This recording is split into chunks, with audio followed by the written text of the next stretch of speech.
امونه مینه او درنښت ستړي مه شئ د فن فکر او فنکار ډېرو قدرمنو اوریدونکو خدای دې وکړي چې ښه به یاستئ.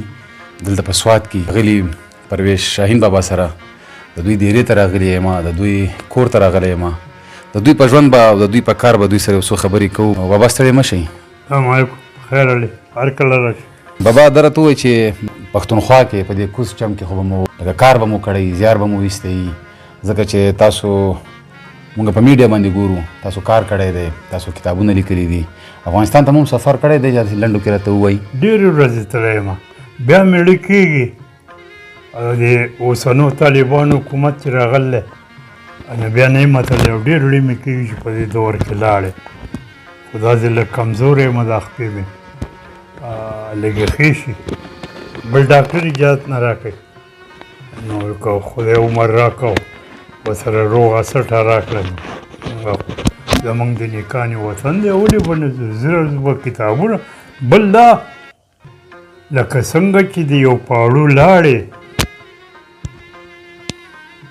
د مار خوړلي پرهر راولي ځېله، نو دغه شانتې د کابل د عالمانو د استادانو عامې د ګپ خبرې زمونږ دپاره د دغې پاړو هغه لاړې دي. د هغو سره علم دی، د هغو سره پوهه ده، هغو کار کړی دی، ځانونه یې کړي، او نن دغه وجه ده چې د هغو په وجه باندې پښتو ژبه او پښتون کلتور ژوندی دی. که نه دا به ورک شوی و، خو هغه اخلاصمند دي د خپلې ژبې سره. نو ژبه خو جو کلتور او دا ټول یو شی دی، نو چې ژبه بچ کوي نو کلتور به خود به کېږي. بل دا چې موږ پښتنو له یو فکر پکار دی، موږ د کلو د بانډو د غرونو د ځنګلونو د خواوشا خلک دي، په موږ باندې ښاري تهذیب او تمدن بد راځي. موږ که لاړ شو په ښار کې دیره هم شو که نه، خو د مرګه پورې زموږ نه خپل کلیوال غیرت او ننګ او حیا نه ځي موږ نه مو هېرېږي. نو دا په کار ده چې موږ په دغې څیزونو کار وکړو، چې لکه ته یې د پښتنو 15,000 کاله وشو، بل وایي 6,000 کاله وشو، خو ثبوت نه هغه ثبوت ستا ټول په فولکلور کې دی. فولکلور کې دی. نو زه فولکلور نه لولم، ته بس خلکو اسان کار موندی دی او ټاپه څه ته وایي. تر دې ساعته پورې موږ دا معلومه نه کړه چې ټپه د کومې ژبې لفظ دی او دا څه دی، دې ته ټپه ولې وایي. دغه شان دې متل ته متل ولې وایي. نو کار کول غواړي، نو ما هم دلته لږ ډېر کار یا څه کتابونه چاپ دي او څه چاپ کېدونکي دي، نور که خدای پاک ښه ورځ راکړه نو نور کار به بابا جي تاسو د کتابونو یادونه وکړله. تاسو زه فکر کوم چې تاسو زیاتره په تاریخ برخه کې کار کړی دی. څومره کتابونه مې دې برخه کې چاپ کړي دي یا مو لیکلي دي؟ زه خو لکه لاول سر کې ده که نه چې زه تاریخ ته لاړم، بېشکه د پښتنو تاریخو هغه وخت کې نه زه دونه په دې چل پوهېدم، نه مې څوک د لارې ښودنې کول والا و، خو لیکه او پېښور ته لېږه او هغو به چاپ کول. نو هغه وخت د ځوانۍ وخت خو دا ته زه سن یو کم اویایم او د اویایم خبره کوم، نو که هغې کې ما ته اشاره قدرې شوې وې چې داسې معنې لاړ شه، داسې معنې لاړ شه، داسې معنې لاړ شه، یا دا کتابونه دې په وخت چاپ کا. نو هېڅ نه، خو ما به کور لیکل او دا خانې ته به مې ارتاول او هغو ته به یې وړه، هغو به چاپ کول. بیا پکې د هغې طرف نه څه داسې یو پاڼې هم نه وې چې د چا تبصره وې چې وروره ته ښه وې که بد وې.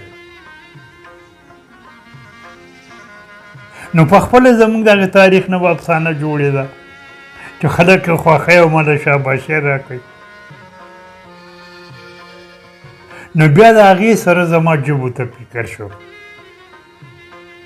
نو الحمدلله چې زه ډېر زیات کړېدلی هم په ژبو یم، تر لرې لرې پورې کشمیر ته، کوټې ته، برهونزا، ګلګت ته، دې خوا چترال کاپرستان ته بیا ټول پنجاب، بیا ټول سیند، د دې ټولو ژبو مې را جمع کړې. پاکستان کې 2 ژبې ویلې کېږي، ما پکې په 3 ژبو کار کړی دی. نو څه چاپ دی لږ او ډېر ناچاپه دی. اوس ته چې راغلې ته هغه کوونه هم زه د یو ژبې په ټکو لګوم. د دې ژبو د یو بل سره ډېر نږدې تړون دی، خوالو چې زیله یې معلومه کړي. نو تا ته به بیا اوستا او ویدونه او پښتو دا ټول په لاس کې مخې ته راشي. د دې مطلب دا دی چې په زوړ وخت کې د دې خلکو مذهب هم دغه و، میشته هم دغه وه، کلویږي او کور هم دغه و، یو بل سره تله راتله وه.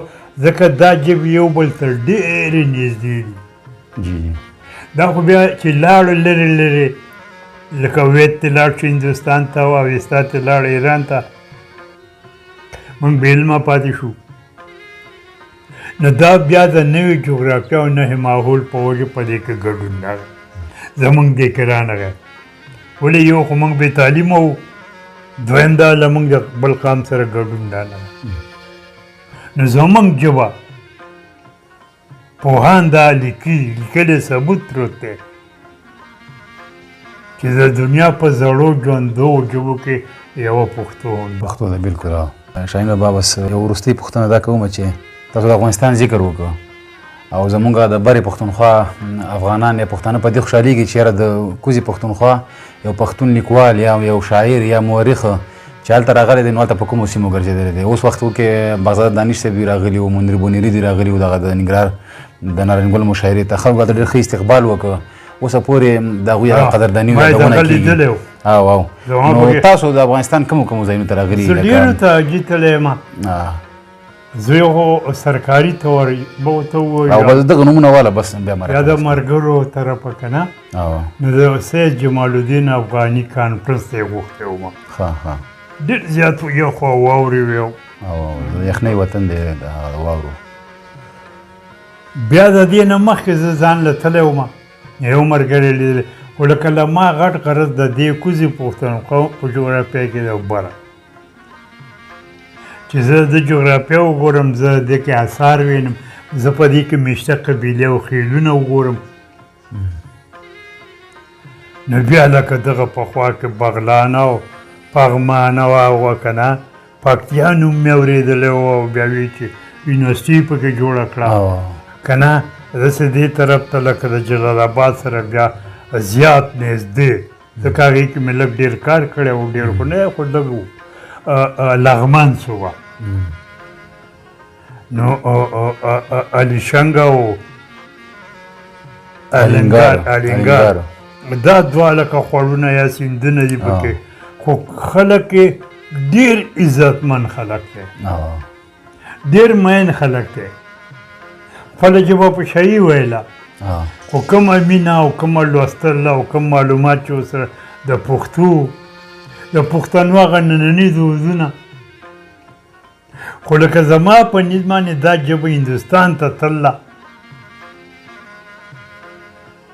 او دا د اشوک د ښځې ژبه وه. زما خپل تحقیق دا ده، د اشوک ښځه د لغمان نواده ده. نو په دې اوس په دغه لینډ کې کار کول غواړي. زما نظریه کې یو غلطه خو چې څوک په دلیلونو غلطه کړي، نو د خوشحالۍ یو خبره زه به نور تیندکونه نه وخورم. نو مونږ چې وینو مونږ هغه کار نه کوو علمي. زما د فیسبوک وال نه ډېره ګیله ده، زه به دومره اوږد شی ولیکم ډېر ښه، ولکه نظر پرې واچوه چې څه دې پکې خوښ دي او څه دې تنقید پرې وکړه ناخوښه دي. ډېر ښه. دا ولې دا اکثره بې علمه دي. نو راشه شاهین په دې خوشحالېږي چې خو ولیکه، لکه خدای دې شته که په هر څه خوشحالېږم، خو لوکوټې مې د ګوتې نه ونیسه او څه راته وښیه. بلکل. تنقید را باندې وکړه، استدلال به راسره وکړم، دلیل به ووایم، په دلیل به وغږېږم. بیا هلته زه د باچا خان بابا په مزار مې ثابت ورځ ښه په جلال آباد کې دې خوا هغه ملنګ جان غټ باغ نه دی ها د هغې ته نږدې شمیم باغ ښه هغې کې ګلونو ډېره مزه راکړ وه بیا د هغې نه زما نه خو اورنګ صمیم یا صمیم اورنګ صاحب